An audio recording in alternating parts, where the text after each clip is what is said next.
Dear student, how are you? I am R.P. Singh, an eminent expert educator of biochemistry. I shall teach to you human reproductive system. But today lecture based on oogenesis. You understand carefully my video. I shall explain the video in both the medium Hindi and English. My video focused on the question of NEET, AIMS, PBT, class 12th and other competitive examination related to biology. आप हमें Samarth education development and health welfare trust पर भी follow कर सकते हैं। हमारा पता है www.samartheducationwelfare.com.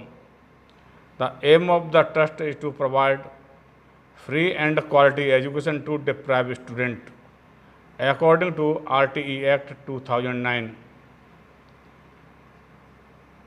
वीडियो को प्रारंभ करने से पहले मैं आपको बताना चाहूँगा कि इस वीडियो को आप as a optional subject zoology for IAS, IFS, PFS and PCS के एग्जामिनेशन के लिए आप यूज कर सकते हैं।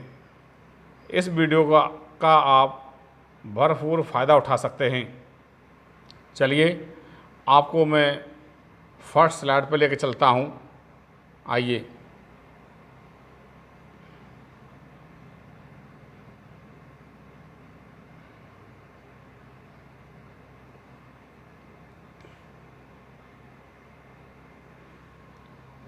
देखिए यहाँ पर ये एक फिगर है structure of female reproductive organs. इससे पहले मैं फीमेल रिप्रोडक्टिव सिस्टम पढ़ा चुका हूँ और उसमें भी आपने इस फिगर को देख लिया है, परंतु यहाँ पर भी मुझे दिखाना ज़रूरी है क्योंकि ये oogenesis का प्रोसेस है, फीमेल से जुड़ा हुआ है और यहाँ पर इसको दिखाना बहुत ज़रूरी है। तो इस फिगर को आप देखते जाइए, समझते जाइए, सुनते जाइए। ये आप देख रहे हैं, ये विजाइनल पार्ट है और इस विजाइनल पार्ट में एक ग्लैंड इधर है, एक ग्लैंड इधर है। इस ग्लैंड को बर्थोलिन ग्लैंड बोलते हैं। What is the function of Bartholin gland?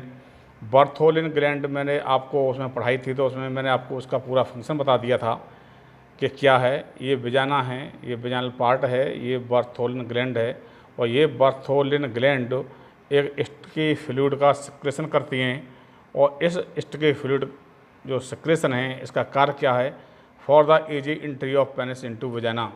विजाना में पेनिस की एंट्री ईजिली वे में हो जानी चाहिए। ये इसका कार्य है बर्थोलिन ग्लैंड का, क्योंकि ये स्टिकी फ्लूइड का सिक्रेशन करती हैं। उसके बाद ये आपको एरो दिखाई पड़ रहा है।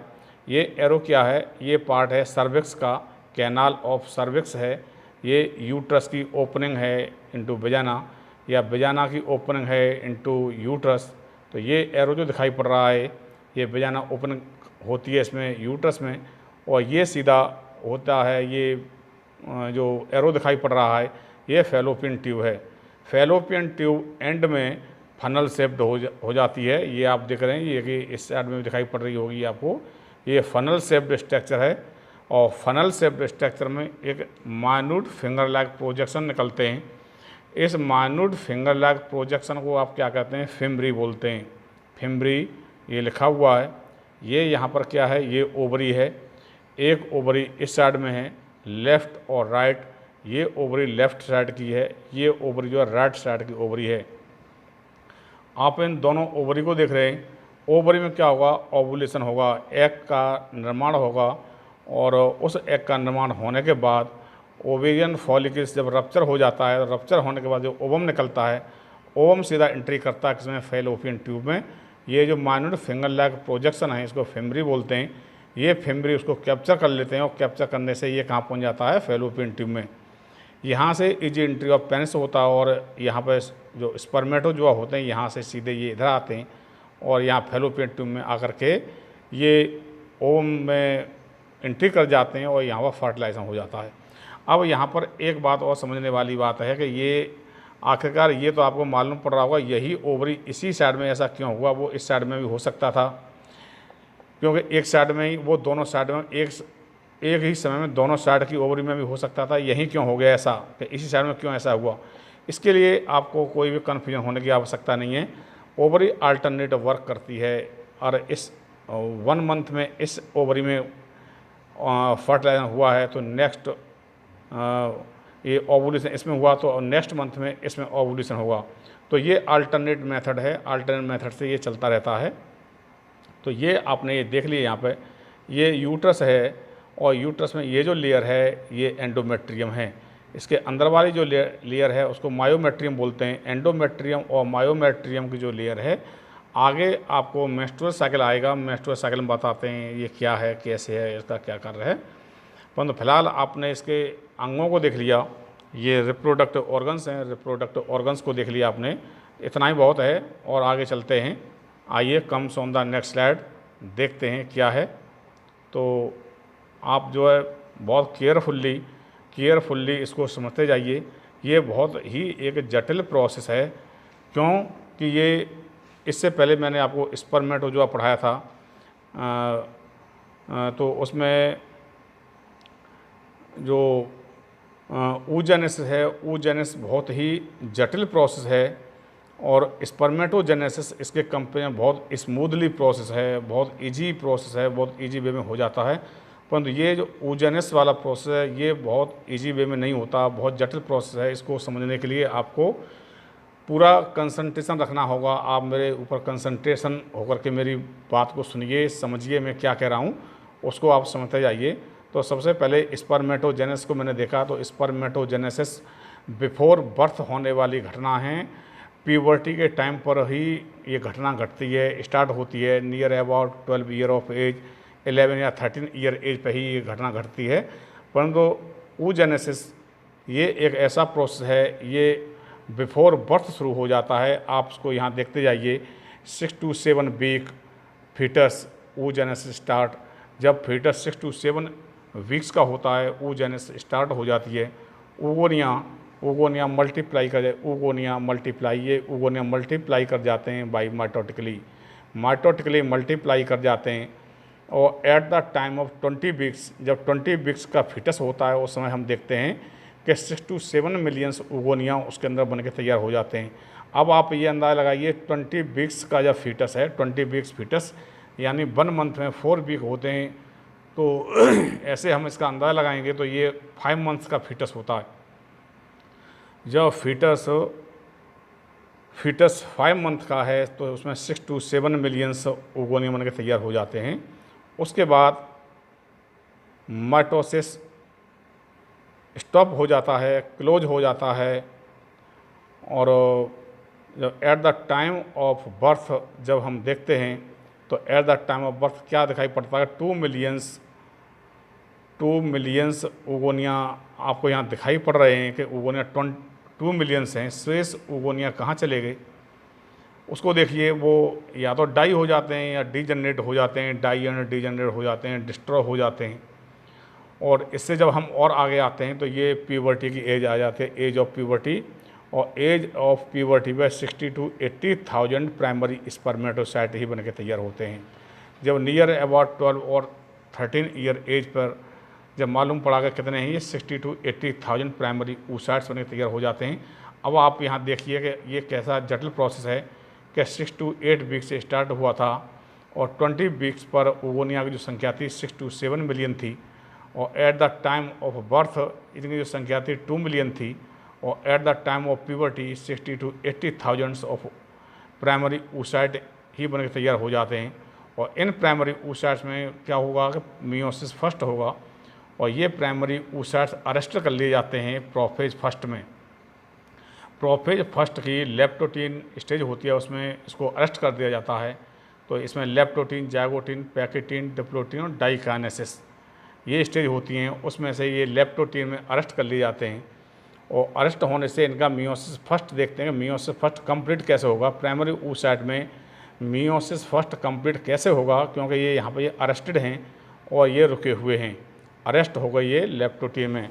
अब आप ये देखिए कि इनका जो है मियोसिस फर्स्ट कंप्लीट कराना है। मियोसिस फर्स्ट कंप्लीट कराने के लिए क्या है कि ये जो 60 to 80,000 प्राइमरी oocytes हैं इसमें से केवल 400 प्राइमरी oocyte को ही अपॉर्चुनिटी मिलती है, यानी 400 प्राइमरी oocytes को ये चांस मिलता है कि उनका ही मियोसिस फर्स्ट कंप्लीट होगा। तो शेष कहाँ जाएंगे? ये ओवरी में पड़े रहेंगे, कुछ डाई भी हो सकते हैं, डिजनरेट हो सकते हैं, मर भी सकते हैं। उसके बाद ये जो 400 प्राइमरी oocytes हैं, इन्हीं को ही चांस मिलेगा सेकेंडरी oocyte में जाने का, तो उन्हीं का ही केवल मियोसिस फर्स्ट कंप्लीट होगा। तो ये एक डाटा यहाँ पे 1 oocyte यूज्ड इन 1 टाइम, केवल 1 टाइम की एमसी में प्रत्येक मंथ में केवल 400 में से एक ही oocyte 1 मंथ यूज़ किया जाता है। प्रत्येक मंथ में एक oocyte को यूज़ करते हैं। तो आप ये देख रहे होंगे कितना ट्रीमेंडस प्रोसेस है कि कहाँ से चला था 6 to 7 मिलियन से, और 2 मिलियन से 6 to 80,000, और 6 to 80,000 से कहाँ आ गया? ये 400 पर आ गया। और 400 में से केवल 1 मंथ में केवल 1 प्राइमरी oocyte यूज़ किया जाता है, और जिस oocyte को चांस मिलता है जिसका, उसी का ही मियोसिस फर्स्ट कंप्लीट हो जाता है। और मियोसिस फर्स्ट कंप्लीट होने से ये कहाँ जाता है? सेकेंडरी oocyte में आ जाता है। और सेकेंडरी oocyte में जब आ जाता है तो ये सेकेंडरी oocyte भी अरेस्ट कर लिए जाते हैं। किस स्टेज में? मेटाफेज सेकंड में। मेटाफेज सेकंड में ये oocyte जो है अरेस्ट कर लिए जाते हैं, क्योंकि इनके अंदर मियोसिस सेकंड होना है। और मियोसिस सेकंड कंप्लीट कब होगा? जब मियोसिस सेकंड कंप्लीट कब होगा? जब स्पर्मेटोजोआ आएगा और स्पर्मेटोजोआ सेकेंडरी oocyte में एंट्री करेगा, और एंट्री करने से उसकी नेक में सेंट्रियोल्स प्रेजेंट होते हैं। उस सेंट्रियोल्स के द्वारा उस क्रोमोसोम को पुल करेगा, खींचेगा, जिससे एक सेकेंडरी oocyte या चेंज हो जाएगा ओव में, और दूसरा जो है पोलर बॉडी में चेंज हो जाएगा। तभी उसका जो है सेकेंडरी मियोसिस सेकंड कंप्लीट हो पाएगा। तो यहाँ पर एक और ध्यान देने वाली बात है कि eight the time of puberty 60 to 80,000 primary spermatocyte से, इसमें से केवल 400 प्राइमरी स्पर्मेटोसाइट को ही चांस मिला आगे जाने का। तो इसमें आप ये देखिए कि जब यंग एज होगी तो यंग एज में ये प्राइमरी oocyte बहुत ही यंग होंगे, एनर्जेटिक्स होंगे, और इनके अंदर disease resistancy power, immunity power बहुत अच्छी होगी। तो यंग एज में अगर कोई गर्ल्स नियर अबाउट 20 ईयर में अगर प्रेगनेंसी रुक जाती है, तो उसके द्वारा होने वाली जो संतान होगी, बच्चे होंगे, ऑफ स्प्रिंग होंगे, बहुत हेल्दी होंगे, यंग होंगे, डिजीज रेजिस्टेंसी होगी, कंजेनिटल माल फंक्शनिंग नहीं होगी। इसी के साथ साथ जब एज बढ़ जाएगी 32 ईयर, 35 ईयर, 40 ईयर, 42 ईयर्स, उस समय जा कर के अगर प्रेगनेंसी कोई महिला प्रेग्नेंट होती है, तो आप उस समय का एज देखिए कि यहाँ 12 ईयर ऑफ एज 400, यही 400 प्राइमरी oocyte, इनमें से ही केवल एक oocyte वहाँ जा कर के भाग लेगा। और जब भाग लेगा 42 ईयर पर या 32 ईयर पर, तो उस समय उनकी एज बहुत ज़्यादा हो चुकी होगी, वो ओल्ड हो जाएगा, बूढ़ा हो जाएगा, और कंजेनिटल माल फंक्शनिंग हो जाएगी। उनके द्वारा होने वाली जो संतान होगी, उनके अंदर भी डिजीज रेजिस्टेंसी नहीं होगी, कंजेनिटल माल फंक्शनिंग होगी, वो ओल्ड होंगे, संतान विकृत टाइप की हो जाएगी। इसलिए एक यहाँ ये भी कहना उचित होगा कि आज का ये समय ऐसा है, ऐसा दौर चल रहा है कि इस समय लोग जो है अपनी एज को नहीं देखते, और कि नहीं मुझे महिला हैं, मुझे सर्विस चाहिए, चाहे मेरी 32 ईयर हो गई, चाहे 40 हो गई, चाहे 35 या 36। तो उनको ये पता नहीं है, या तो वो आर्ट के स्टूडेंट रहे होंगे, उनको नहीं पता, या और भी किसी फील्ड के रहे होंगे। परंतु अगर कोई बायो का स्टूडेंट है, एज ए डॉक्टर बनना चाहता है, तो उसको ये पता होना चाहिए कि हमको जो है हमारे पास कितने प्राइमरी oocyte हैं, और किस एज पर जाकर के ये oocyte यंग एनर्जेटिक्स होंगे, और किस एज पर जाकर के ये ओल्ड हो जाएंगे। इसलिए ये बहुत ही ज़रूरी है कि इस डाटा को बहुत केयरफुली समझना और शेयर करना भी बहुत ज़रूरी है। उसके बाद जब इसका मियोसिस सेकंड कंप्लीट हुआ, क्योंकि इसमें स्पर्मेटोजोआ ने आकर के अपने को एंट्री करा दिया, और उसकी नेक में जो सेंट्रियोल था, उस सेंट्रियोल से उसने जो है उस क्रोमोसोम का डिवीजन कर दिया, जो पोलर बॉडी में चेंज हो गया, और एक जो है ओवम में चेंज हो गया। आइए comes on the next slide, आगे देखते हैं और उसमें कुछ विशेष जानकारी है उसको देखते हैं।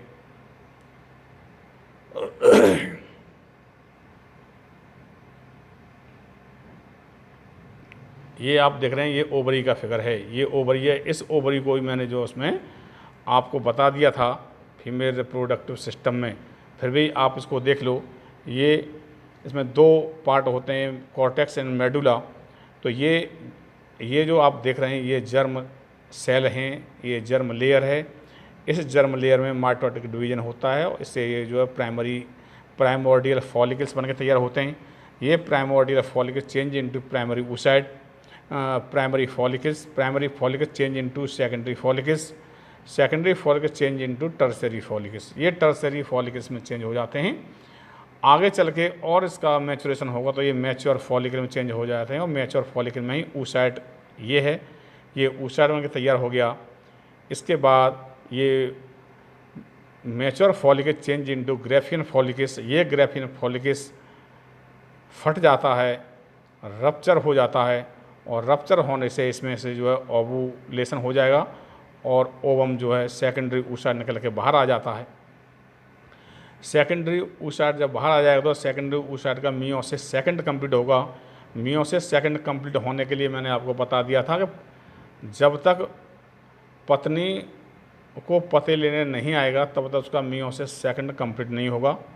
तो इसको और आगे बताता हूँ कि ये जो मियोसिस सेकंड कंप्लीट होगा तो ये सेकेंडरी oocyte है। सेकेंडरी oocyte में ये मैंने बता ही दिया कि स्पर्मेटो जो आकर के इसमें एंट्री कर जाता है और अपनी सेंट्रियोल से उसके क्रोमोजोम को पुल करता है। इसके बाद ये जो सेल्स बचती हैं, ग्रैनुलोसा सेल है, ये ग्रैनुलोसा सेल्स बच जाती हैं। ये रप्चर फॉलिकल है, ये सेल चेंज हो जाते हैं, इसमें कार्पस ल्यूटियम में चेंज हो जाती हैं। ये कार्पस ल्यूटियम, ये आप फिगर दें, ये कार्पस ल्यूटियम का है। यदि प्रेगनेंसी रुकती है तो ये कार्पस ल्यूटियम परसिस्ट रहता है और इससे एक हार्मोन निकलता है जिसको प्रोजेस्टेरोन बोलते हैं। यदि प्रेगनेंसी नहीं रुकती तो ये कार्पस ल्यूटियम डीजनरेट हो जाता है क्योंकि प्रोजेस्टेरोन हार्मोन्स की कोई भी आवश्यकता नहीं रह जाती और ये एक स्कार्स में चेंज हो जाता है, इसको कार्पस एल्बिकेंस बोलते हैं। ये ओवरी के बारे में है और आइए आगे देखते हैं और क्या है। ये मैच्योर ओवम हैं। इसको आपने जो देखिए ये ग्राफियन फॉलिकल्स है, ये आप देख रहे हैं। ये इसमें ऊपर जो 2 लेयर हैं, एक थीका ऊपर थीका एक्सटर्ना है, बाहर वाली लेयर को थीका एक्सटर्ना बोलते हैं और जो अंदर वाली लेयर है उसको थीका इंटरना बोलते हैं। ये जो लेयर आप देख रहे हैं, ये मेरे पॉइंटर के साथ जो दिखाई पड़ रही है, इसको बेसमेंट मेम्ब्रेन बोलते हैं। इसके बाद इस लेयर को आप देखते जाइए, ये जो सेल्स दिखाई पड़ रही हैं इसको फॉलिकुलर सेल्स बोलते हैं। ये फॉलिकुलर सेल्स हैं। यहाँ पे ये जो क्यूमुलस ओफोरस है, इस क्यूमुलस ओफोरस का विशेष ध्यान रखिए। क्यूमुलस ओफोरस कई बार कंपटीशन पूछा जा चुका है, सिविल में पूछा जा चुका है, पीसीएस में पूछा जा चुका है, नीट में भी पूछा जा चुका है। तो इसको आप ध्यान रखिए। ये इसके ऊपर एक लेयर है, इसको जोना पेल्यूसिडा बोलते हैं, जोना पेल्यूसिडा। उसके बाद ये जो सेल्स हैं इनको जो है ग्रैनुलोसा सेल्स बोलते हैं या कोरोना रेडिएटा बोलते हैं। ये मैच्योर ओवम हैं, ग्राफियन फॉलिकल्स। ये ग्राफियन फॉलिकल्स है और ये ग्राफियन फॉलिकल रप्चर हो जाता है। रप्चर होने से बाद क्या होता है, इसमें ओवम जो है बाहर आ जाता है। इसको आप अब हम आगे आते हैं। आगे देखिए, यहाँ तक मैंने आपको जो समझाया है और वही यहाँ मैंने दे दिया है, इसमें कोई कुछ विशेष अंतर नहीं है। oogenesis है। oogenesis द प्रोसेस में be defined as the formation of ovum और egg in the ovary is known as oogenesis। oogenesis एक ऐसा प्रोसेस है जिसके द्वारा ओवम या एग का निर्माण होता है, उस प्रक्रिया को oogenesis बोलते हैं। ये एक ऐसा प्रोसेस है कि इसमें 3 स्टेज हो जाती हैं। नंबर 1 मल्टीप्लिकेशन फेज है। इस फेज को मैं वहाँ आपको समझा चुका हूँ। oogenesis स्टार्ट बिफोर बर्थ, यानी जन्म से 6 से 8 हफ्ते पहले का 8 हफ्ते का जब फीटस होता है उसी समय ओगोनिया मल्टीप्लाई कर जाते हैं और up to 20 week oogonia become 6 to 7 millions हो जाते हैं और उसी समय पर डिवीजन स्टॉप हो जाता है और शेप ऑफ ओगोनिया चेंज हो जाती है। जब शेप ऑफ ओगोनिया चेंज हो जाएगी तो उसके बाद क्या आएगा, ग्रोथ फेज आएगा। आइए यहाँ एक फिगर और है, इसको भी मैं समझा चुका हूँ, इसको और फिर भी समझ लो। ये ओगोनिया यहाँ पे ये 20 वीक्स 6 to 7 मिलियंस हैं। ये प्राइमोर्डियल फॉलिकल है। प्राइमोर्डियल फॉलिकस चेंज ये 6 to 80,000 ये प्राइमरी फॉलिकस, इसके अंदर जो है ये प्राइमरी ऊसाइट है। At the time of puberty की बात है ये। इसके बाद ये सेकेंडरी फॉलिकस में चेंज हो जाता है। इसके अंदर जो ऊसाइट है उसको प्राइमरी ऊसाइट ही बोलते हैं। इसके ऊपर जो लेयर बन जाती हैं उसको थीका बोलते हैं, और ये जो सेल्स हैं उसको ग्रैन्युलोसा सेल्स बोलते हैं। ये सेकेंडरी फॉलिकल्स चेंज हो जाता है किसमें, टर्सरी फॉलिकल्स में। टर्सरी फॉलिकल्स में जब चेंज हो जाता है तो ऊपर जो लेयर है थीका सेल्स की है। और इसके बारे में एक बात और है, 36 to 48 आवर्स बिफोर, 36 से 48 घंटे पहले ही मियोसिस कंप्लीट हो जाता है। और मियोसिस कंप्लीट होने से महिला को ये मालूम पड़ जाता है कि मुझे पीरियड आने वाला है और मुझे एमसी आने वाला है। और जब एमसी आ जाता है तो यानी उसका जो मियोसिस फर्स्ट कंप्लीट हो गया और ये सेकेंडरी ऊसाइट बाहर आ जाता है। सेकेंडरी ऊसाइट जब ये सेकेंडरी ऊसाइट है, और जब सेकेंडरी ऊसाइट बाहर आ जाए तो इसका जो है मियोसिस सेकंड कंप्लीट होना है। मियोसिस सेकंड कंप्लीट कब होगा, जब स्पर्मेटो जो है इसके पास आएगा, इसमें एंट्री कर जाएगा और अपने नेक में प्रेजेंट सेंट्रियोलस में एंट्री कर देगा और उसमें उपस्थित क्रोमोसोम को खींच लेगा, जिससे एक पोलर बॉडी बन जाएगी और दूसरा जो है ओवम बन के तैयार हो जाएगा। आइए comes on the next slide देखते हैं।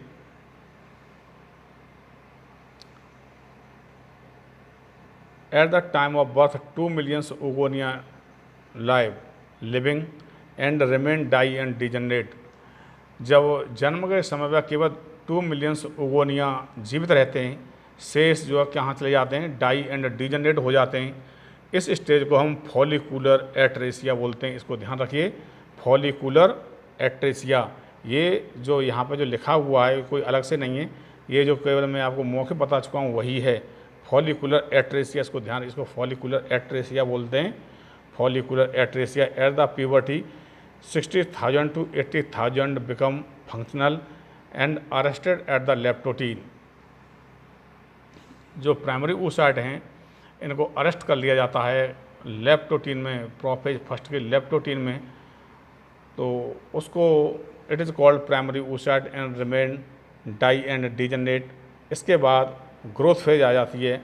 Oogonia multiply and increase in size. ये इनका जो साइज बड़ा हो जाता है, शेप बदल जाती है। 400 out of 60 to 80,000 can be take part in menstrual cycle. देखिए जो 60 to 80,000 प्रेजेंट थे at the time of puberty, उसमें से भी केवल 400 को ही चांस मिलता है। 400 जो प्राइमरी ऊसाइट हैं उन्हीं को ही ऐसी अपॉर्चुनिटी मिलती है जिनका मियोसिस फर्स्ट कंप्लीट होता है और मेंस्ट्रुअल साइकिल में एमसी में भाग लेते हैं। शेष ओवरी में पड़े रहते हैं, उसमें से कुछ मारे जाते भी हैं, डिजनरेट हो जाते हैं। केवल 400 ही सर्वाइव होते हैं, जो इनमें से भी केवल पर मंथ केवल एक प्राइमरी ऊसाइट ही भाग लेता है, उसी का केवल मियोसिस फर्स्ट कंप्लीट होता है। आइए इसको भी मैं बता चुका हूँ। When a girl with age of 12 year undergo first period only 1 primary oocyte out of 400 primary oocyte get opportunity. यदि कोई भी गर्ल्स 12 ईयर ओल्ड है at the time of puberty, तो उसमें से केवल 400 में से केवल एक ही प्राइमरी ऊसाइट है जिसको अपॉर्चुनिटी मिलेगी, जिसको केवल अवसर मिलेगा सेकेंडरी ऊसाइट में जाने का। Before 46 to 48 hours, before 36 to 48 hours of coming period first meiosis complete.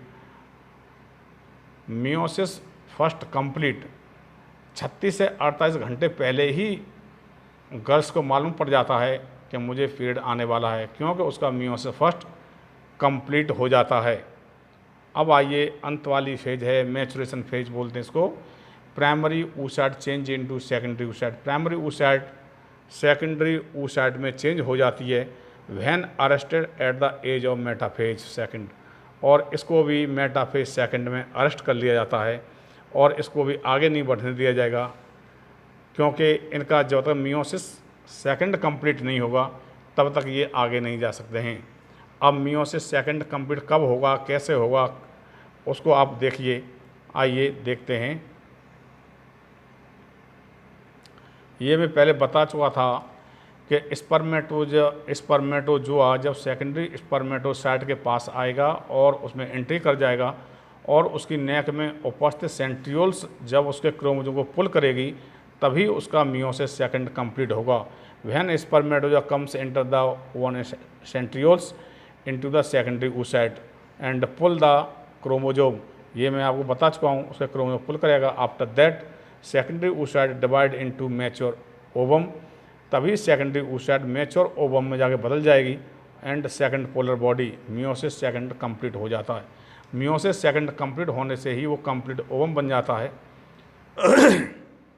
और कंप्लीट ओवम बनने से यहाँ पर कुछ some memorable point you learn and understand carefully at the age of 12 year of girls comes under the first MC। और कोई बच्ची 12 वर्ष की है उसको फर्स्ट पीरियड आता है।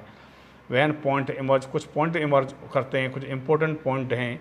जब उसको 12 ईयर एज में MC आएगा तो ओवा बिकम यंग एंड एनर्जेटिक्स, उसको ओवा यंग होंगे और एनर्जेटिक्स होंगे, हेल्दी होंगे, फ्रेश होंगे। Of spring develop by this ओवा, यदि इन ओवा से कोई बच्चा बन के तैयार होता है तो वो बच्चा हेल्दी होगा, स्ट्रॉन्ग होगा, इम्यूनिटी पावर बेस्ट होगी, best power of disease resistancy होगी उसके अंदर, उसको बीमारियों से लड़ने की क्षमता उसके अंदर बहुत बेस्ट होगी।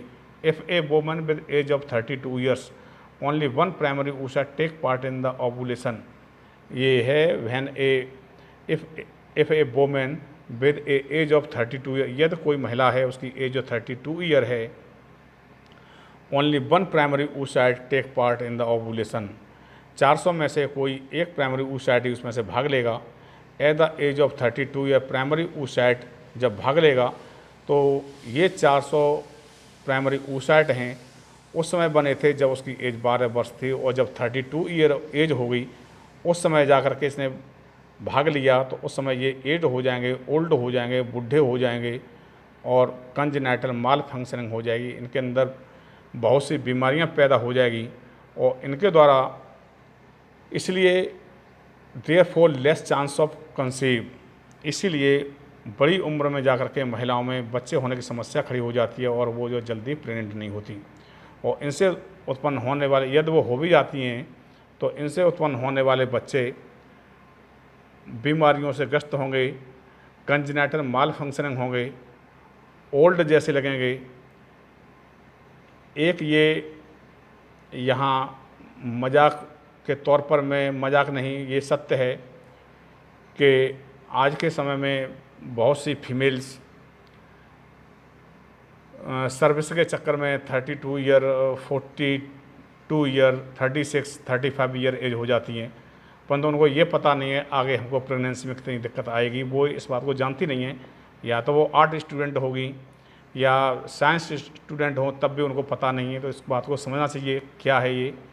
जब 32 ईयर, 35 ईयर, 36 ईयर, 40 ईयर पर जाकर के, अरे सपोज दैट एक महिला 36 ईयर पर जाकर सर्विस मिलती है, उसके बाद वो शादी करती है, तो उसके जो प्राइमरी स्पर्मेटोसाइट हैं 12 ईयर की एज में बने थे और इस समय 36 ईयर में जाके शादी हुई, और जब उसको प्रेगनेंसी चाहिए तो उस समय प्रेगनेंसी चाहिए तब तक उसके जो प्राइमरी oocyte हैं बहुत ओल्ड हो चुके होंगे, बुढ़े हो चुके होंगे, और उनसे द्वारा होने वाली जो संतान होगी या तो वो कंसीव नहीं करेगी, कंसीव कर भी जाएगी, प्रेग्नेंट हो भी जाएगी, तो उनके द्वारा होने वाली जो संतान है डिस माल फंक्शनिंग, कंजेनाइटल माल फंक्शनिंग होगी, ओल्ड होगी, यानी बीमारियों से लड़ने की क्षमता कम होगी,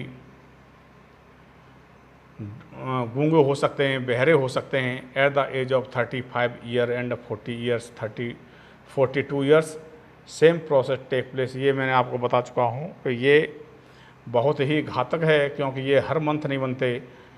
मेल के केस में स्पर्मेटोजेनेसिस होता है, ये स्पर्मेटोजेनेसिस सेमनीफेरेक्टिविल्स में होता है, पर मंथ होता है, इसलिए मेल को कोई दिक्कत नहीं होती है, परंतु महिलाओं का ये प्रोसेस केवल चलता है उसी एज में 12 ईयर से और आगे चल के उसी को हम आगे तक रखते हैं और आगे तक ही यही चलते हैं, इसलिए बहुत ही सावधानी की ज़रूरत है। Comes on the next slide, आगे देखते हैं। ये वाइटेलियोजेनेसिस है, कोई एक्स्ट्रा प्रोसेस नहीं है। Vitellogenesis is the process of accumulation of yolk within the primary oocyte।